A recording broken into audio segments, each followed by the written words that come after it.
Like the cable row and single-arm dumbbell row, barbell rows and seal rows target the mid-back musculature which retract the scapula, and also the lats which perform shoulder extension. To effectively train the lats, or any muscle for that matter, a full range of motion should be used. To achieve full range in a row, your torso should be close to perpendicular to the line of pull. In a barbell row, it is difficult to maintain a consistent back angle not only within a set, but over time as you attempt to increase load.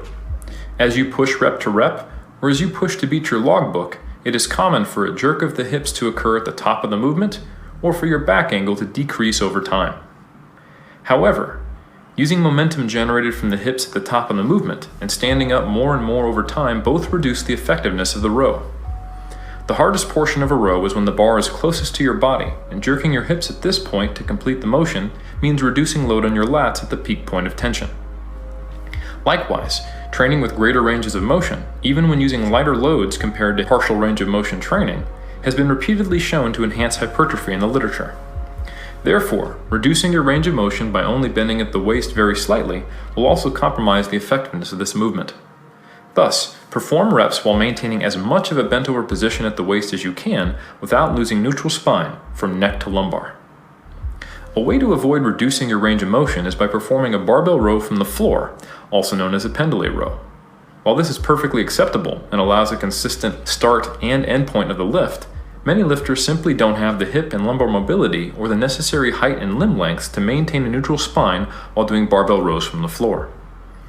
An easy fix is to elevate the bar using plates or plyo boxes to the point where you can maintain a full range of motion for your individual body. A common mistake when performing barbell rows from the floor, or from blocks or plates, is to stop controlling the eccentric. Much like a deadlift that begins and ends on the floor, it is easy to let gravity take over. However, this will reduce the effectiveness as you are no longer maintaining tension on the target muscles during half of each set. Another variation of the row which solves the problems of hip momentum, an inconsistent range of motion from a changing back angle, a short range of motion due to the lack of mobility, and a lack of control on the eccentric, is the bench row, also called the seal row. Some gyms have specific benches for this movement, but if your gym doesn't, you can use a flat bench in combination with plates or plyo boxes.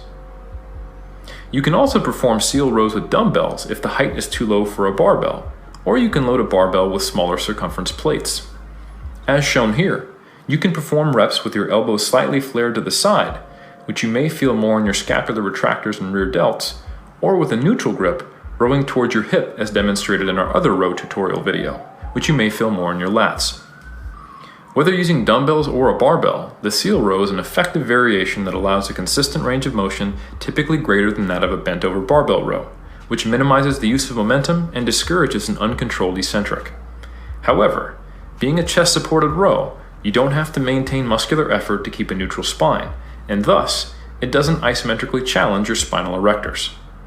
Depending on your goals, this may be seen as a weakness or a strength of the movement. If you want to develop more endurance and isometric stability in your spinal erectors, you might choose the barbell row. For example, in the case of a powerlifter during a preparatory volume block of training. However, if you are trying to minimize lumbar fatigue, for example in the case of a powerlifter in the final block for a meet doing demanding deadlift training, or in the case of a bodybuilder trying to focus on their upper back and keep their lumbar fresh for leg day, you might choose the seal row.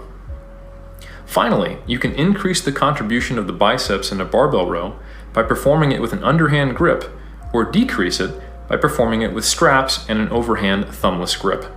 Depending on your goals, you can choose whichever suits them.